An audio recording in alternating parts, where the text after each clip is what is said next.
के से खट्टा एंड कच्ची बिगाई अवॉइड। खट्टा छोड़ना है। इमली के अलावा खट्टा दही, खटाई वाली चीज़ें, खट्टा आम, आमचूर, नींबू के सत, गुजराती में नींबू फल कहते हैं, ये जिसमें आता हो वो पारने में छोड़ना है। खास तौर से दूध के साथ ऐसी खट्टी चीज़ कभी नहीं लेनी चाहिए। हल्का फुल्का नींबू रस यदि पोहे इत्यादि में डाला हो तो ज़्यादा नुकसान नहीं है, लेकिन अधिक खट्टाई किसी में भी नहीं होनी चाहिए। कच्ची बिगाई, कच्चा दूध, दही, घी, तेल इत्यादि पारने में अवॉइड करना है। गुड़ भी कच्चा नहीं लेना है। एल से learn from the past and learn from other people. सब तपस्वी अपने अपने पास्ट एक्सपीरियंसेस के आधार पर ही एक डाइट प्लान बना सकते हैं। आपकी प्रकृति को क्या अच्छा रहता है, क्या खराब है, वो खुद के पास्ट एक्सपीरियंसेस से याद कर सकते हैं।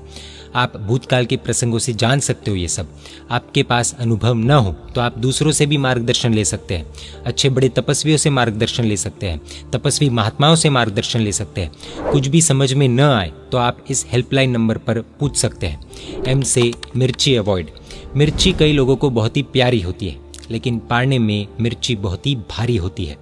हलवाइयों को निर्देश देना खास ज़रूरी है कि वे पारने की आइटम्स में मिर्ची का प्रयोग एकदम कम करें, न के बराबर। कई लोगों को पारने के बाद गले इत्यादि में छाले हो जाते हैं। अधिकांश सामूहिक पारणों में टेस्ट के लिए मिर्ची बिंदास डाली जाती है, वो भी हर एक चीज़ों में। सामान्य भोज अलग होता है और तपस्वियों के पारने का भोज अलग होता है। पारने में मुख्य उद्देश्य तपस्वियों को टेस्टी खाना खिलाना नहीं होना चाहिए, बल्कि हेल्थी खाना खिलाना ही होना चाहिए। 2-4 लोगों को यदि ज़्यादा मिर्च चाहिए तो वे लोग अपने घर पर खा लेंगे। 2-4 लोगों के चक्कर में सभी की सेहत के साथ खिलवाड़ नहीं करना चाहिए। एन से नमकीन अवॉइड। नमकीन फ्राइड आइटम्स नहीं लेनी है, पहले ही बता दिया गया, लेकिन फिर से बता देते हैं। समोसा, कचौड़ी, पोहे पर सेब भुजिया, पकोड़े या रसम वड़ा आज के ज़माने में पारने के अंदर ये एकदम कॉमन मेन्यू हो गया है। मेदू वड़ा इत्यादि तली हुई चीज़ों में आम आदमी के लिए भी खतरनाक तत्व छिपे हुए हैं, तो तपस्वियों की तो क्या ही बात करें। ओ से ऑयल बैन। आज के तकरीबन सारे तेल पॉइजन है, जहरीले है, और उसमें भी स्वामी वात्सल्य इत्यादि सामूहिक भोजन समारोह में ज़्यादातर रसोइये के आलस ने सब कुछ बंटाधार कर रखा है। एक सब्जी भी वो सीधी नहीं बनाते हैं। टिंडे हो या भिंडी, वे लोग सब्जियों को पहले तेल में तलते हैं, फिर अलग से उसमें मसाले डालकर तेल का छौंका लगाकर बनाते हैं, जिसके चलते हेल्थी सब्जियां भी तेल की दुगुनी मात्रा से भरी होती है और हेल्थ की दुश्मन बन जाती है।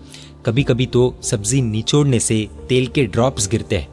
पारने में तेल का उपयोग कम से कम करे तो ज़्यादा बेटर होगा। पी से प्रिजर्वेटिव्स बैन। प्रिजर्वेटिव्स आज बाहरी फूड यानी कि junk food and fast food में सबसे ज़्यादा भारी मात्रा में यूज़ हो रहे हैं। कई लोग पारने में अपनी जीभ की आसक्ति को कंट्रोल नहीं कर पाते और चॉकलेट, कैडबरी, केक इत्यादि अनेक बाजार की चीज़ें खा लेते हैं जो प्रिजर्वेटिव से भरे होते हैं। प्रिजर्वेटिव्स कैंसर कारक होते हैं और पारने में तो और ज़्यादा खतरनाक बन सकते हैं। ऐसी बेकार की चीज़ें खाकर लाइफ को रिस्क में नहीं डालना चाहिए। क्यू से quantity and quality management. Food की क्वांटिटी और क्वालिटी दोनों चेक करनी ज़रूरी है। क्वालिटी तो बेस्ट होनी ही चाहिए, लेकिन क्वांटिटी अपने अपने शरीर के हिसाब से थोड़ा थोड़ा इंटेक करके सेट कर सकते हैं। तब के पारने लंबे नहीं होते हैं, तब लंबे समय के करने होते हैं, तब पारने के प्रोटोकॉल को फॉलो करना अनिवार्य हो जाता है ताकि फिर से तप में चढ़ सके। जो तपस्वी जल्दी जल्दी तप में चढ़ने के चक्कर में पारने में क्वांटिटी और क्वालिटी का ध्यान नहीं रखते हैं, उन्हें रोग आ जाने पर नेक्स्ट तप और ज़्यादा डिले करना पड़ता है। इसलिए तपस्वियों से नम्र निवेदन है कि आप 2-4 दिन धैर्य रखकर पारना आराम से कीजिए। अति लोभ में पारना भी बिगड़ता है, नए तप के अंतराय भी बनते हैं। क्वालिटी फूड में दूध, घी जो भी यूज़ करे, गाय इत्यादि का हो तो बेस्ट। शुद्ध होना अति ज़रूरी है। सौंठ इत्यादि भी शुद्ध होनी ज़रूरी है।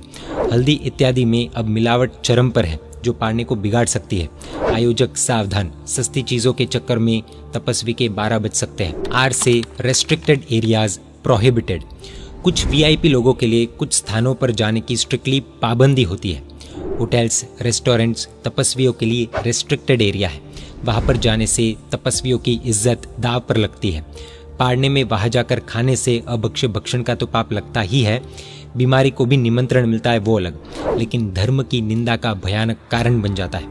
लोगों को बोलने का मौका मिल जाता है कि ओहो हो बड़ा तपस्वी बन रहा था, अब देखो होटल में पारना कर रहा है। होटल में पारना यानी कि पूरी साधना मिट्टी में मिलाने वाली बात है। एस से स्लीपिंग टाइम मैनेजमेंट। पारना करने के बाद कुछ उचित मात्रा में नींद लेनी भी ज़रूरी है। रात को सोने के लिए भी आज मार्गदर्शन देना पड़ रहा है। पारने में रात की नींद नहीं लेने वाले तपस्वियों के पारने बिगड़ सकते हैं। नींद भोजन के पाचन के लिए एक जरूरी तत्व है। सीमित मात्रा में नींद लेकर पारना में लिए द्रव्यों को हजम करना होता है। ज्यादा सोना भी जोखिम में है, बिल्कुल ही नहीं सोना वो भी जोखिम से भरा है। पारने के दिन रात को जगना नहीं है। मोबाइल को आराम देंगे तो नींद जरूर आएगी। टी से टाइम बाउंड रात्रि भोजन त्याग। तपस्या के बाद तो रात्रि भोजन जीवन भर के लिए ही त्याग देना चाहिए, लेकिन कोई नहीं करता हो तो बता दे। तपस्वियों को रात के समय खाना पारने के बाद खतरनाक बन सकता है। कम से कम पारने के 3-4 दिन तो रात्रि भोजन छोड़ना ही चाहिए, नहीं ही करना चाहिए। हमारे शरीर का सिस्टम ही ऐसा है कि रात को खाने वाले को रोग न हो तो भी पैदा हो जाते हैं। हेल्थी फूड भी रात्रि में अनहेल्थी बन जाता है। प्रभु ने तो कब का कह दिया था, आज तो साइंस भी कह रहा है। यू से useful items to be taken, उकाली etcetera and urad dal prohibited. यदि आयमिल की ओली का पारना हो तो पारने में सौंठ, पिपरामुल, घी, गुड़ की उकाली, और यदि उपवास का पारना हो तो सौंठ, पिपरामुल, घी, मिश्री और गाय का दूध की उकाली लेना अच्छा रहेगा।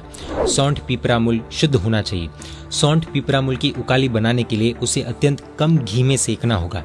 फिर उसमें गुड़ और पानी डालकर 1 से 1.5 गिलास यानी कि 400 ml का ग्लास जितनी क्वांटिटी में बनाना होगा। वो यदि पहले पी लिया तो पारना अच्छा रहेगा। सबसे पहले कब्ज की दिक्कत वालों को गरमाला का गुड़, फिर 10 मिनट के बाद उकाली और फिर 10 मिनट के बाद पोहे इत्यादि हल्का फुल्का नाश्ता। दूध पीना हो तो उसमें भी आधा चम्मच पिपरामुल डालकर लेना चाहिए। ये सारे यूजफुल आइटम्स हैं। उड़द की दाल से बनी इडली, डोसा 2-3 दिन छोड़ना ही चाहिए, नहीं ही लेना है।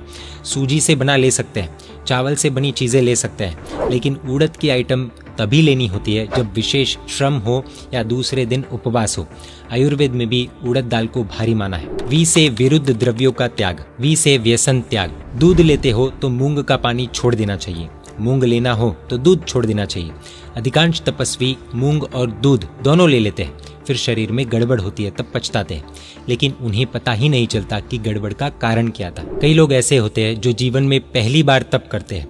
कई लोग ऐसे होते हैं जिन्होंने पूर्व में व्यसनों का सेवन किया होता है, जैसे सिगरेट, दारू, बीड़ी, गुटखा आदि। ऐसे लोगों को पारना में या फिर पारने के बाद जीवन भर के लिए व्यसन अपने जीवन में नहीं लाना है और व्यसनी दोस्तों को भी दूर रखना है। चाय और कॉफी भी एक प्रकार के व्यसन जैसे ही है, पारने में अवॉइड करने हैं। W से व्हाइट पॉइजन यानी कि मैदे, शक्कर इत्यादि, एंड W से व्हीट यानी कि गेहूं अवॉइड। मैदे से बनी चीजें पेट में चिपक जाती है।